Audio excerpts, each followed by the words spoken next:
You can tell a lot about a sailor by the stories he laughs at, the old man said quietly, and not a single person inside Hangar 12 realized they were about to become part of one.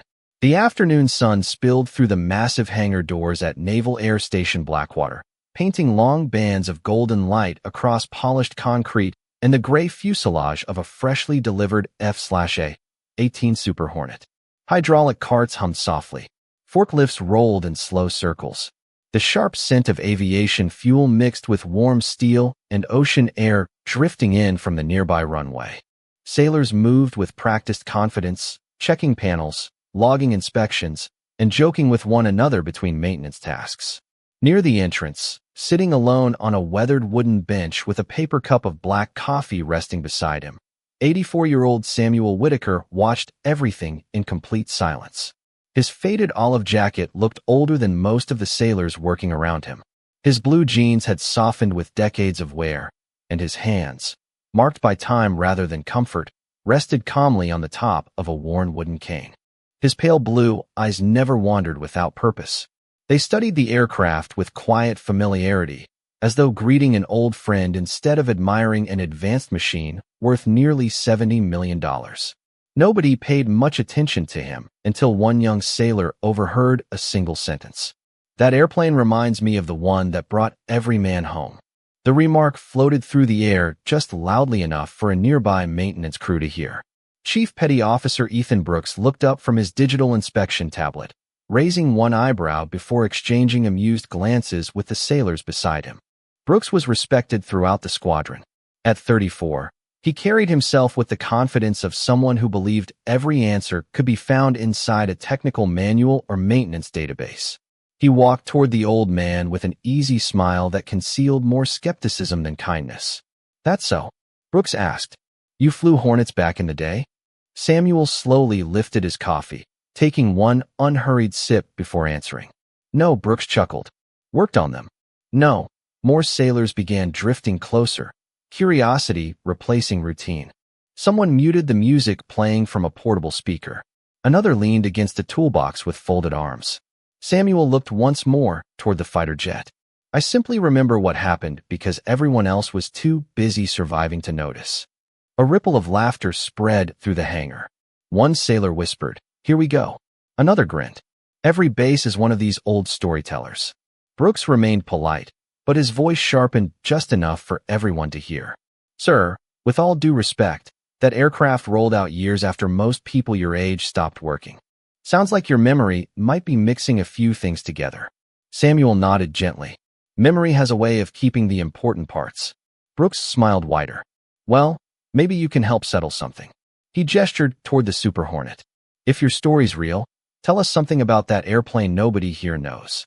Several sailors laughed louder this time. Phones quietly appeared in a few hands.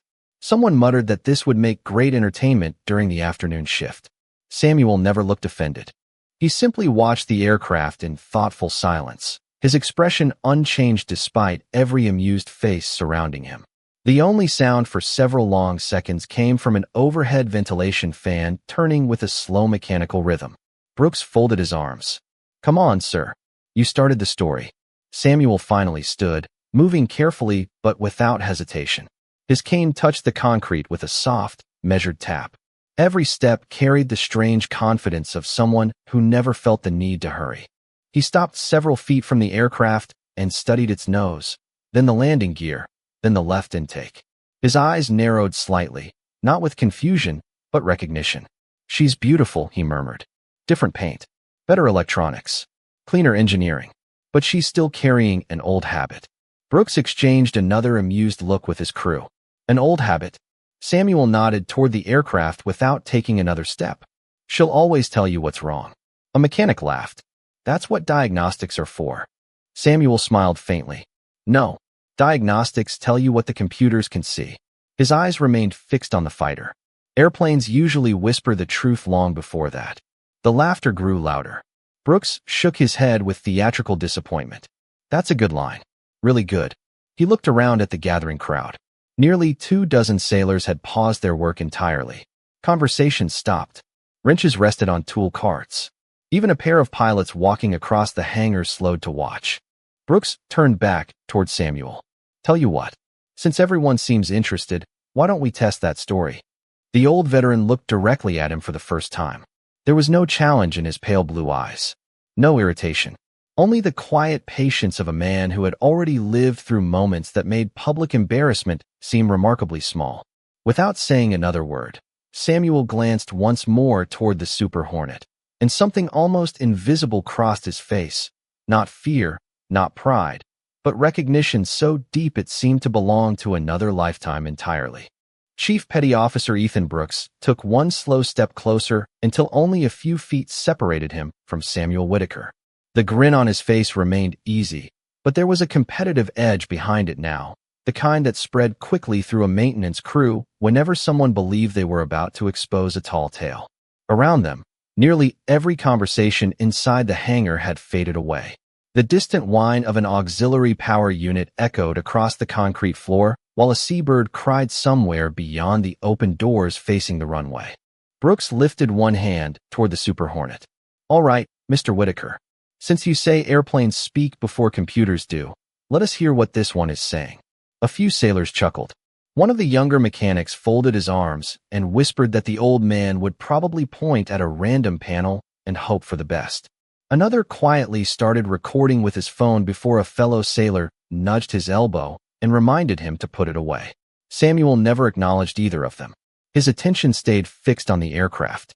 His eyes traveled slowly from the nose gear to the left intake, then upward along the leading edge of the wing. He seemed to notice details no one else considered important. A streak of hydraulic residue no wider than a pencil line. A patch of fresh paint that reflected sunlight differently than the surrounding surface. The faint vibration of an access panel settling after the cooling metal contracted in the afternoon breeze. Brooks watched him with folded arms. "Take your time," he said with a confident smile. "Nobody is rushing you." Samuel nodded once. "That is fortunate," he replied softly. "Machines rarely appreciate being rushed." The answer drew another wave of quiet laughter. Brooks looked toward his crew. "Hear that? We have been doing it wrong all these years." Even the two naval aviators standing near the rear of the hangar exchanged amused glances. Samuel continued walking with measured steps around the front landing gear.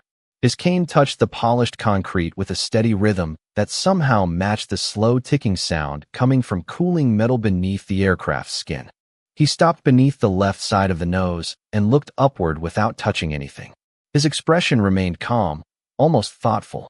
"Who signed off the intake inspection this morning?" he asked. Brooks blinked. "Why?" "Because the checklist was completed." Samuel looked at him. The inspection was not. Several mechanics straightened immediately. Brooks smiled again, although this one looked thinner than before. "You can tell that from down here?" Samuel nodded. "I can tell because someone looked where the manual instructed them to look." He lifted one finger toward the intake without making contact. They did not look where experience eventually teaches you to look. Brooks glanced toward one of his senior mechanics. "Open the maintenance record." The mechanic quickly tapped through his digital tablet. "Inspection completed at 9:23 this morning, Chief." Brooks looked back at Samuel. Everything passed. Samuel gave a polite smile. "I did not question the paperwork." Another mechanic could not resist. "Then what exactly are you saying?" Samuel waited a moment before answering. "There is a retaining bracket sitting less than an inch farther forward than it should be." Silence settled over the small crowd. Brooks laughed once, more out of disbelief than humor. "You cannot even see that from here." "No," Samuel agreed. "I cannot." Brooks spread his hands. "Then how could you possibly know?" Samuel looked toward the intake again. "Because of the shadow." Several sailors instinctively followed his gaze, searching for whatever he had noticed. They found nothing unusual, just polished metal reflecting afternoon sunlight. Brooks shook his head. "A shadow." Samuel nodded. "Metal tells stories too." Brooks let out a patient sigh. "All right, since we are already entertaining this, let us settle it." He turned toward one of the mechanics. "Remove the inspection panel." The mechanic hesitated. "Chief, maintenance control already cleared it." "Humor me." Tool carts rolled across the concrete. A technician retrieved the proper equipment while the small audience quietly shifted closer. Nobody laughed anymore. Curiosity had replaced amusement. Samuel stepped back without another word, resting both hands on the top of his cane. His breathing stayed slow. His shoulders never tightened. He looked less like a man waiting to be proven right than someone patiently watching a familiar routine unfold. Brooks noticed the old veteran's complete lack of anxiety. It bothered him more than he cared to admit. Most people who exaggerated stories eventually became defensive. Samuel did not defend himself. He simply waited. High above them, the hangar lights reflected across the smooth, gray fuselage, while the afternoon wind drifted through the open doors carrying the distant scent of salt water. Somewhere outside, another fighter engine came alive with a low, rolling growl that vibrated faintly through the concrete beneath everyone's boots. The young mechanic loosened the first fastener and carefully lifted the inspection panel free.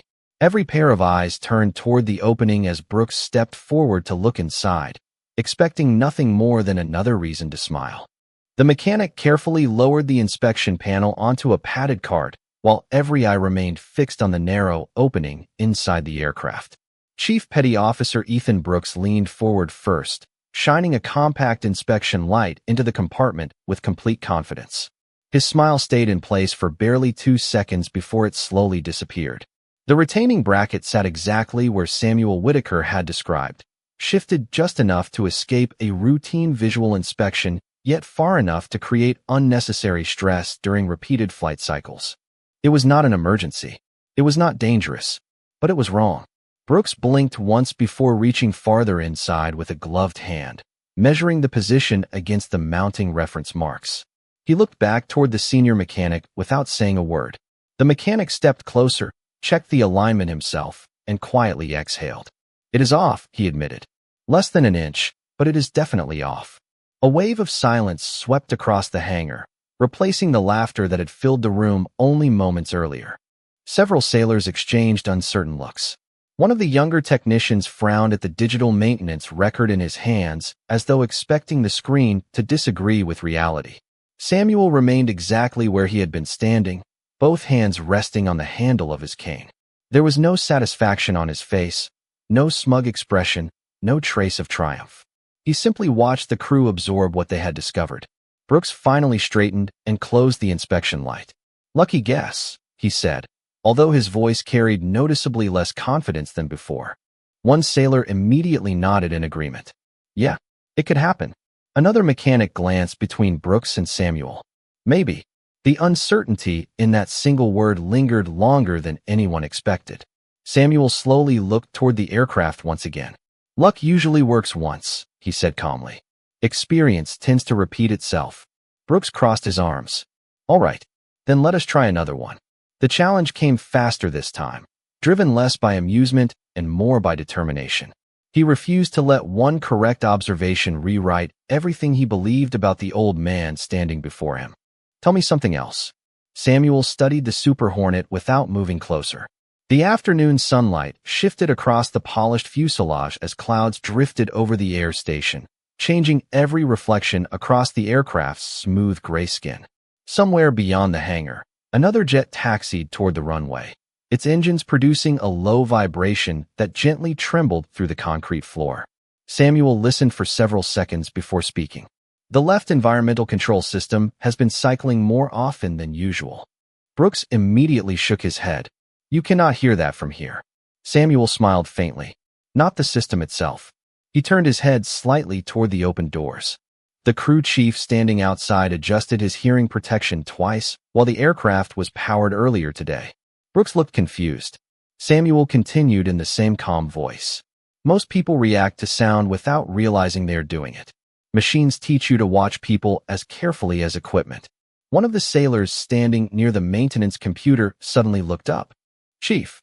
Brooks glanced toward him. "What?" The sailor hesitated before answering. "Maintenance logged intermittent environmental control cycling this morning. They thought it was software related." Brooks stared at him for several long seconds. "Nobody mentioned that. It was supposed to be checked again tomorrow." The hangar grew noticeably quieter. The mechanics who had been smiling earlier now looked towards Samuel with something closer to cautious respect than amusement. Even the two naval aviators had stepped nearer, their expressions becoming more thoughtful with each passing minute. Brooks refused to surrender the conversation. "Fine," he said. "You know a few maintenance habits. Maybe you worked around airplanes years ago." Samuel gently shook his head. "Everyone works around airplanes differently. Brooks narrowed his eyes. Then what exactly did you do? Samuel did not answer immediately. Instead, he slowly walked another few feet around the aircraft until he stopped beside the nose landing gear. His fingertips never touched the metal. They hovered an inch away as though respecting an old tradition only he remembered. His eyes settled on a tiny rectangular data plate secured beneath fresh paint. The plate was new. The rivets holding it in place were not. Something almost invisible changed in his expression. His breathing slowed. The noise of forklifts, tool carts, and distant engines seemed to fade behind memories that had not yet reached the surface. Lieutenant Noah Carter had entered the hangar only moments earlier carrying a maintenance binder beneath one arm. He paused when he noticed the unusual crowd gathered around the aircraft. Looking from Brooks to Samuel and back again, he sensed immediately that this was no ordinary conversation. Then he noticed the old veteran's unwavering gaze fixed upon the small data plate beneath the nose.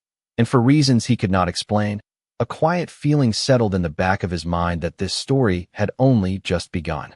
Lieutenant Noah Carter slowed his pace until he stood several yards behind the gathering crowd, saying nothing as he watched the old veteran continue staring at the small identification plate beneath the aircraft's nose. The polished aluminum rectangle was no larger than a credit card, newly installed after a scheduled update, but one detail refused to belong with the rest. 4 rivets reflected the overhead lights with the bright finish of recent maintenance. A 5th carried the dull gray tone of decades. It was almost invisible unless someone knew exactly where to look. Samuel Whitaker's eyes settled on that single rivet, and for the first time since entering the hangar, his breathing became noticeably slower. The chatter around him faded into a distant murmur. The steady hum of ventilation fans dissolved beneath another sound altogether. He could almost hear the deeper growl of older engines rolling across an ocean flight deck under a sky painted orange by the setting sun. The clean scent of fresh hydraulic fluid drifting through the modern hangar quietly gave way to another memory, one filled with salt air, heated steel, and the unmistakable smell of aviation fuel carried by a stiff sea wind. His fingers tightened slightly around the handle of his cane, not from discomfort, but recognition. That worn rivet should not have survived 3 generations of modifications. Yet there it remained, preserved because replacing it would have required removing an entire structural bracket that engineers had chosen to leave untouched. Someone, years ago, had decided that one small piece of metal deserved to remain exactly where history had placed it. Samuel smiled, almost too faintly to notice. Chief Petty Officer Ethan Brooks caught the expression immediately. "You recognize something?" he asked. Samuel kept looking at the aircraft. Someone respected the people who came before them. Brooks glanced toward the maintenance crew. None of them understood what the old man meant. One mechanic shrugged quietly. Another inspected the data plate without seeing anything unusual. Lieutenant Carter stepped closer until he could examine the same area himself. At first he noticed only the fresh serial markings. Then the mismatched rivet caught his attention. It looked strangely out of place, almost intentional. Why would anyone leave one old fastener during a complete replacement? He asked aloud. The senior mechanic answered first. No idea. Maintenance usually changes everything. Samuel finally looked toward the young lieutenant. Not always. His voice remained calm, almost reflective. Sometimes one small piece stays because removing it risks losing the story attached to it. Brooks folded his arms again. You keep talking about stories. Samuel nodded gently. Machines have longer memories than people. Another sailor laughed quietly, although the sound lacked the confidence heard earlier. No one joined him this time. Samuel took one slow step closer to the aircraft without crossing the safety line painted across the concrete. His eyes followed the smooth curve of the nose toward the cockpit canopy shining beneath the afternoon light. This aircraft reminds everyone how advanced it is, he said softly. What it reminds me of is the first lesson every young technician learns. Never assume the newest design forgot the oldest mistake. The words lingered over the silent hangar. Lieutenant Carter studied the old veteran's face instead of the airplane. There was something unusual about the way Samuel observed every detail. He never searched. He remembered. Carter had spent years around experienced pilots and maintainers. He recognized confidence. This felt different. It felt older, quieter, almost instinctive. Brooks noticed Carter's thoughtful expression and attempted to steer the conversation back toward certainty. You still have not explained how you know all this. Samuel looked toward him with the same patient expression. Not yet. Outside the hangar doors, a cool breeze rolled in from the water, carrying the distant cry of gulls circling above the shoreline. The afternoon sun slipped behind a passing cloud, softening every reflection across the aircraft's gray surface. For one brief moment, the modern fighter appeared almost timeless. Samuel's gaze remained fixed upon it, but his eyes no longer belonged entirely to the present. Somewhere deep inside his memory, another aircraft rested beneath another sky, surrounded by younger faces, quieter voices, and responsibilities that had never been written into ordinary history books. Lieutenant Carter felt an unexpected chill despite the warm afternoon. He quietly removed his government tablet from beneath his arm and opened the secure personnel archive without drawing attention to himself. He entered only 2 words into the search field. Samuel Whitaker. The loading symbol rotated once, then twice. Instead of the usual personnel summary, the screen displayed a gray banner he had never encountered before. Archived record. Restricted naval access. Authorization required. Carter stared at the unexpected message, then slowly lifted his eyes toward the quiet old veteran standing beside the aircraft. The feeling in the back of his mind had become certainty. Whatever story Samuel Whitaker carried had never been ordinary, and somewhere inside the Navy's oldest records, someone had gone to extraordinary lengths to ensure it would never be forgotten. Samuel Whitaker never noticed the moment everyone else stopped speaking. His attention had already drifted decades beyond the polished floor of Hangar 12. The single weathered rivet beneath the aircraft's nose had quietly unlocked a door that only memory could open. The bright overhead lights dissolved into the golden glow of another evening, long before digital displays and composite materials became part of naval aviation. He remembered the steady roll of the Pacific beneath an aircraft carrier's steel deck. He remembered the salt carried by a cold wind that never seemed to rest. He remembered rows of young sailors whose faces held equal parts confidence and uncertainty as they prepared machines that demanded perfection. Samuel had not worn the uniform of a pilot. He had never sought applause on a flight deck. His responsibility had been quieter than that. He belonged to a small engineering evaluation team assembled to study the earliest operational aircraft that would eventually shape generations of naval aviation. Every unusual vibration, every unexplained sound, every subtle pattern hidden inside ordinary maintenance records passed across his desk before anyone else saw it. The work required patience more than recognition. It rewarded observation instead of speed. While others looked at gauges, Samuel learned to watch reflections dancing across polished metal, the way sunlight revealed stresses too small for instruments to measure. While others trusted checklists, he trusted habits. Machines developed habits just as people did. The best technicians listened before they measured. One calm afternoon aboard the carrier, a young maintenance chief had proudly announced that a newly delivered aircraft was ready for its evaluation flight. Every inspection had been completed. Every checklist had been signed. Every diagnostic showed perfect results. The deck crew prepared for launch while engines idled with the familiar deep rumble that vibrated through boots and steel alike. Samuel had been walking toward the edge of the flight deck, carrying nothing more than a clipboard, when something made him stop. It was not an alarm. It was not smoke. It was not a warning light. It was the way sunlight reflected from one inspection panel for less than a second before disappearing beneath a passing cloud. He turned around immediately. The reflection looked wrong. Not brighter. Not darker. Different. He quietly asked the maintenance chief to delay the evaluation for one more inspection.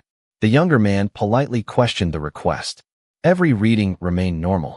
Samuel simply smiled and asked him to trust one more pair of experienced eyes. Together they removed the panel and found a support bracket resting just far enough out of alignment to escape every scheduled inspection. Left untouched, it would have created unnecessary wear after repeated operations, slowly shortening the life of surrounding components. It was a small correction, completed in less than 20 minutes. Yet the senior engineering officer later told Samuel something he never forgot. The Navy does not become stronger because people know more than the manual. It becomes stronger because someone remembers what the manual has not learned yet. That sentence remained with him throughout the decades that followed. Procedures improved. Aircraft changed. Technology advanced beyond anything imaginable during those early years. Yet every improvement rested quietly upon thousands of forgotten observations made by men and women whose names rarely appeared in history books. The memory slowly dissolved as the modern hangar returned around him. The polished Super Hornet stood exactly where it had been all afternoon, surrounded by curious sailors who had no idea how close they stood to a living chapter of their own profession's history.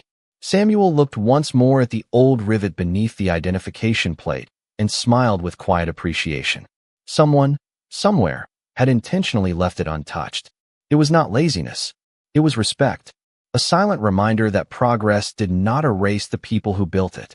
Several feet away, Lieutenant Noah Carter continued staring at the restricted message on his government tablet. He tapped the screen again, expecting another personnel summary to appear. Instead, a second notification replaced the first. Historical Engineering Advisory Program. Access restricted above current clearance. Contact Naval Heritage Command. Carter slowly lowered the tablet, his heartbeat quickening for reasons he could not explain. He looked from the classified notice to the quiet old veteran standing beside the aircraft, then back to the screen. Chief Petty Officer Ethan Brooks noticed the lieutenant's expression immediately. Something wrong.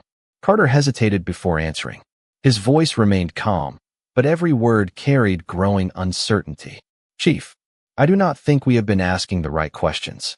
Chief Petty Officer Ethan Brooks looked from Lieutenant Noah Carter to Samuel Whitaker, searching both faces for some explanation that would restore the certainty he had carried only minutes earlier.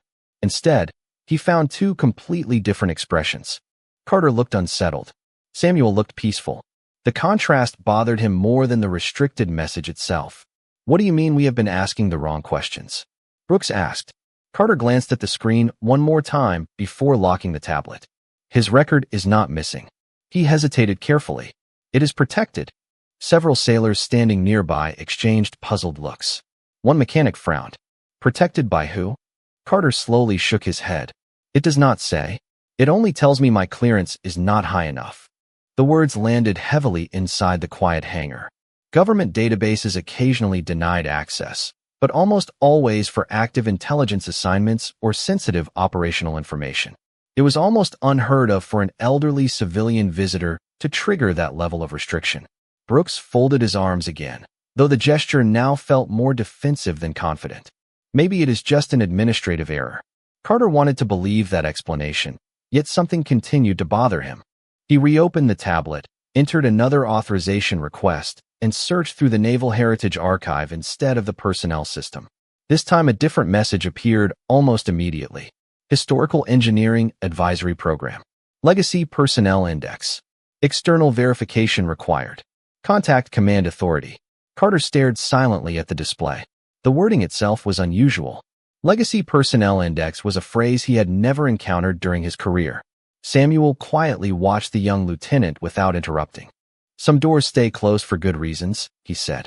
Carter looked up. You knew that would happen. Samuel smiled gently. I suspected it might. Brooks stepped forward. Why would the Navy hide the records of an engineer? Samuel answered with complete honesty. Because they were never hiding the engineer. Brooks frowned. Then what were they hiding? Samuel's eyes drifted back toward the aircraft. The lessons. No one spoke for several seconds. Outside, another carrier-based fighter lifted into the afternoon sky, its engines rolling across the base like distant thunder. The sound echoed through the open hangar before gradually fading into the coastal wind. Samuel listened until the last vibration disappeared. Young people often believe history is stored inside museums, he said quietly. It is not. Most of it survives inside procedures. Every inspection, every checklist, every change made because someone noticed something small before it became something important. Carter found himself listening more carefully than ever before. Samuel was not trying to impress anyone. He spoke the way experienced instructors spoke after decades of repeating the same truth until it became part of who they were. Brooks remained unconvinced, but his confidence continued to weaken. If all of that is true, someone here would know your name. Samuel looked around the hangar filled with young sailors. Why would they? He asked kindly. They were taught to remember the standard. Not always the people who wrote it. The answer lingered in the air. Carter quietly turned away and walked several steps toward a workstation along the wall. He removed a secure desk phone from its cradle instead of using his personal communication device. Whatever came next did not feel appropriate for an ordinary call. He dialed the operations office responsible for historical records support. After identifying himself, he calmly explained what he had found. There was a brief pause on the other end. Then another voice came onto the line. Older, more careful. Carter repeated the name. Samuel Whitaker. The response was immediate. Do not disconnect. Carter waited. The office grew unusually quiet. He could hear keyboards in the background and distant voices speaking more urgently than before. After nearly a minute, the same voice returned. Lieutenant Carter, maintain your current location. A command notification has already been initiated. Carter blinked. Initiated by who? Another pause followed. Stand by for further instructions. The line ended. Carter slowly lowered the receiver. Brooks noticed his expression immediately. What happened? Carter answered honestly. They did not ask why I was calling. Brooks frowned. What did they ask? Carter swallowed before replying. They asked whether Mr. Whitaker was still there. Every sailor within earshot became perfectly still. Samuel remained standing beside the aircraft with the same quiet posture he had held since arriving at the hangar. He showed no surprise, no satisfaction, only the patient composure of someone who had experienced this kind of silence before. High above them, the American flag hanging from the ceiling shifted gently as a cool breeze entered through the open doors. The fabric moved almost soundlessly, and for reasons none of the younger sailors could explain, the entire hangar suddenly felt less like a maintenance facility and more like a place where history itself had quietly walked back through the door. No one inside Hangar 12 returned to work after Lieutenant Noah Carter lowered the telephone receiver. The ordinary rhythm of the maintenance shift had quietly disappeared. Tool carts remained exactly where they had been left. Inspection tablets rested forgotten on workbenches. Even the conversations that usually filled every corner of the hangar seemed to have drifted out through the open doors with the afternoon breeze. Chief Petty Officer Ethan Brooks watched Carter carefully. What happens now? He asked. Carter looked towards Samuel Whitaker before answering. I honestly do not know. The admission surprised everyone, including Brooks. Carter had built a reputation for always finding answers buried somewhere inside regulations, manuals, or official records. Hearing him admit uncertainty carried more weight than any classified message. Samuel remained standing beside the aircraft with quiet patience. His attention rested on the Super Hornet rather than the growing crowd surrounding him. It almost seemed as though he had forgotten everyone else was there. Minutes passed. Then a sharp electronic tone echoed from the secure telephone on the operations desk. Carter immediately crossed the hangar and answered. He spoke only once. Lieutenant Noah Carter speaking. His posture changed almost instantly. He stood straighter. His expression became noticeably more formal. Yes, Commander. A brief pause followed. Yes, sir. He is still here. Another pause. Carter listened without interrupting. Several sailors exchanged nervous glances. Brooks could hear only Carter's side of the conversation, but even that revealed enough to understand something unusual was unfolding. Understood, sir. Carter nodded once despite the caller being unable to see him. No, sir. He has not requested anything. Another pause stretched longer than the previous ones. Carter finally answered with quiet surprise. Yes, sir. I will personally make sure he remains comfortable until your arrival. The line disconnected. Brooks stepped closer before Carter had even replaced the receiver. Commander? Carter slowly shook his head. No. Captain. Another slow shake of the head. Carter lowered his voice. The call came from the office of the regional flag staff. A mechanic standing nearby frowned. Why would a flag staff office care about one retired engineer? Carter did not answer immediately because he no longer believed Samuel Whitaker had ever been only an engineer. Before anyone could ask another question, the secure telephone rang again. Carter answered immediately. His eyes widened almost imperceptibly as he listened. Yes, Admiral. The single word froze everyone close enough to hear it. Brooks instinctively turned toward Samuel, but the old veteran showed no visible reaction. Carter listened for nearly a full minute before speaking again. Yes, Admiral. He is standing beside aircraft 407. Another pause. Carter's expression softened into complete disbelief. I understand, sir. He slowly placed the receiver back into its cradle. Nobody spoke. Finally, Brooks broke the silence. "What did the Admiral say?" Carter looked around the hangar before answering in a voice barely louder than a whisper. He asked one question. Brooks waited. Carter swallowed. He asked whether Mr. Whitaker was standing comfortably. Confused expressions spread through the crowd. "That was all," one sailor asked. Carter nodded. "Then he instructed us not to let him leave until someone arrived personally." Brooks frowned. "Personally?" Carter nodded again. Those were his exact words. Outside the hangar, the distant sound of approaching vehicles slowly became noticeable above the ordinary activity of the Naval Air Station. It was subtle at first, almost hidden beneath the steady wind rolling in from the coast. Samuel quietly looked toward the open doors without saying anything. He recognized the sound immediately, not because of the engines themselves, but because of the deliberate pace. There was no urgency, no flashing lights, no confusion, only quiet purpose. Brooks noticed Samuel's calm expression. "You expected this." Samuel smiled gently. "I expected someone would eventually remember." The answer lingered in the air. Several younger sailors looked toward the entrance as two military police officers appeared outside the hangar. They did not rush inside. Instead, they stopped several yards from the doorway and waited respectfully. One of them spoke briefly into a shoulder radio before stepping aside. Moments later, a dark staff vehicle rolled slowly across the concrete apron and came to a smooth stop just beyond the hangar entrance. Every conversation disappeared. Even those who had not witnessed the earlier events instinctively turned toward the arriving vehicle. Carter quietly recognized the small flag mounted on the front fender. Brooks followed his gaze, and the color drained from his face. This was no routine visit. Somewhere between an old rivet, a forgotten story, and a quiet man carrying a weathered cane, an ordinary afternoon had transformed into something none of them would ever forget, and every instinct told them the person stepping out of that vehicle was about to explain why. The dark staff vehicle came to a gentle stop just outside the hangar, its engine settling into a quiet idle before the driver stepped out and opened the rear door with practiced precision. Every sailor standing inside Hangar 12 instinctively straightened. No one had been ordered to do so. The atmosphere itself demanded it. A tall officer wearing the insignia of a Rear Admiral stepped onto the concrete apron with calm, deliberate movements. Rear Admiral Richard Hale did not glance toward the aircraft first. He did not acknowledge the maintenance crew waiting in silent anticipation. His eyes immediately found Samuel Whitaker standing beside the Super Hornet, exactly where Lieutenant Noah Carter had said he would be. For a brief moment, the entire hangar seemed to hold its breath. Chief Petty Officer Ethan Brooks expected questions. He expected introductions, perhaps an explanation about classified records or forgotten engineering programs. None of those came.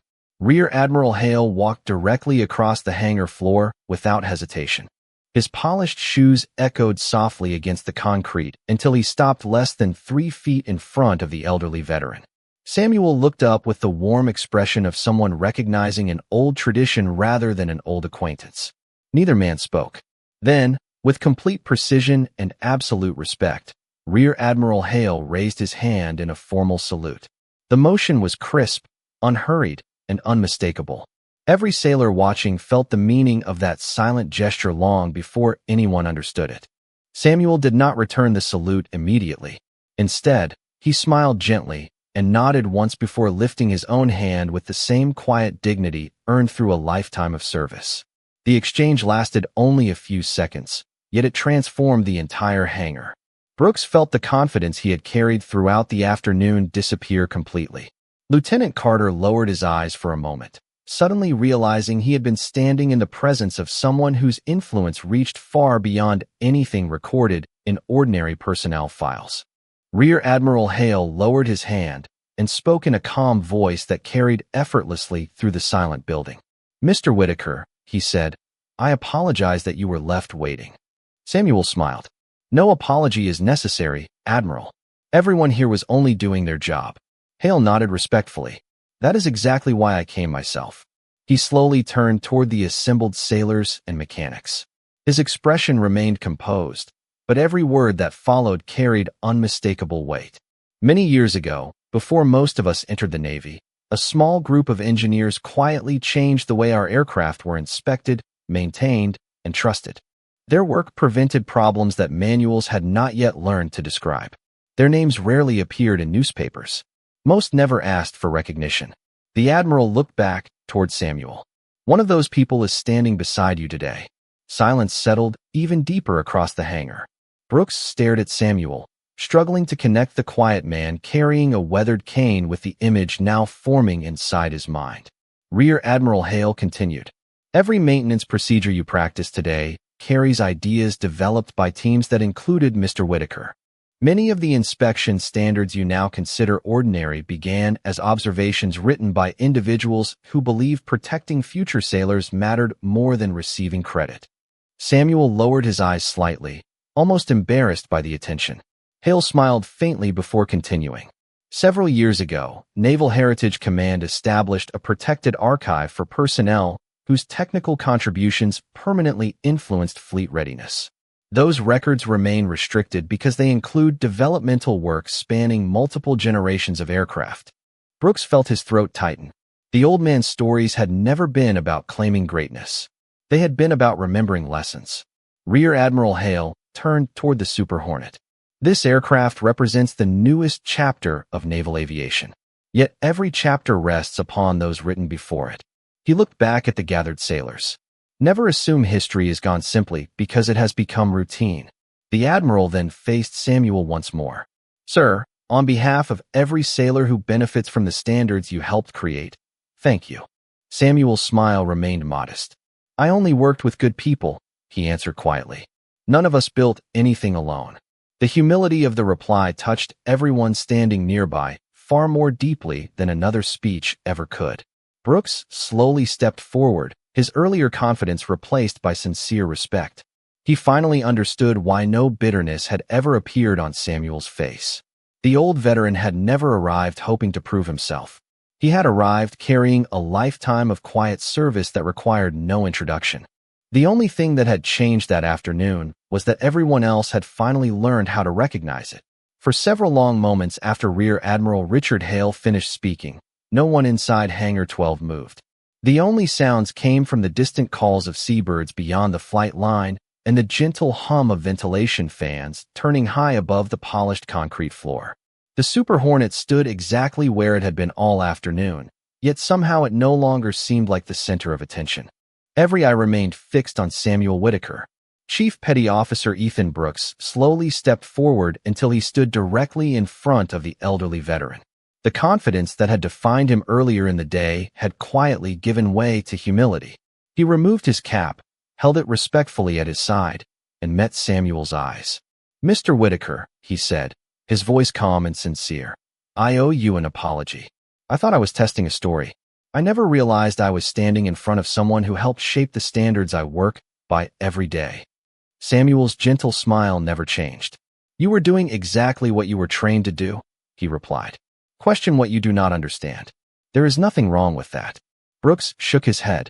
I forgot something more important. Samuel tilted his head slightly. What was that? Brooks looked around at the younger sailors who had gathered behind him. I forgot that experience does not always wear rank on its sleeve. The old veteran nodded with quiet approval. That lesson is worth keeping.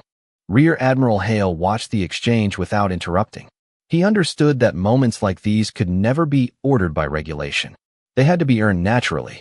Lieutenant Noah Carter quietly closed the secure tablet and slipped it beneath his arm. The classified records no longer seemed nearly as important as the man standing only a few feet away. History was no longer hidden behind passwords or restricted archives. It was standing in ordinary clothes beside an aircraft, speaking with kindness instead of authority. One of the youngest mechanics finally gathered enough courage to step forward. He could not have been more than 20 years old. Sir, he asked respectfully, after everything you have done, why did you never tell anyone who you were? Samuel looked toward the aircraft for a moment before answering. Because airplanes never cared who received the credit. Several quiet smiles appeared throughout the hangar. Samuel continued. Every successful landing belongs to hundreds of people whose names will never be painted on the side of an aircraft. That has always been enough for me. The young mechanic slowly nodded, carrying those words more seriously than he had expected. Rear Admiral Hale glanced toward the maintenance crew. I believe every sailor here has learned something today that cannot be found inside a technical manual. No one disagreed. The Admiral then turned back toward Samuel. Would you allow us one small privilege before you leave? Samuel looked slightly puzzled. What is that? Hale smiled warmly. Walk with us through the hangar. Samuel hesitated only briefly before nodding. Together, they began moving slowly across the polished floor. No commands were given. No ceremony had been scheduled. Yet as the small group passed each workstation, sailors instinctively paused what they were doing and stood quietly out of respect. Some offered a simple nod. Others placed a hand over their heart for just a moment. None of them spoke. None of them needed to. Samuel acknowledged every gesture with the same modest smile.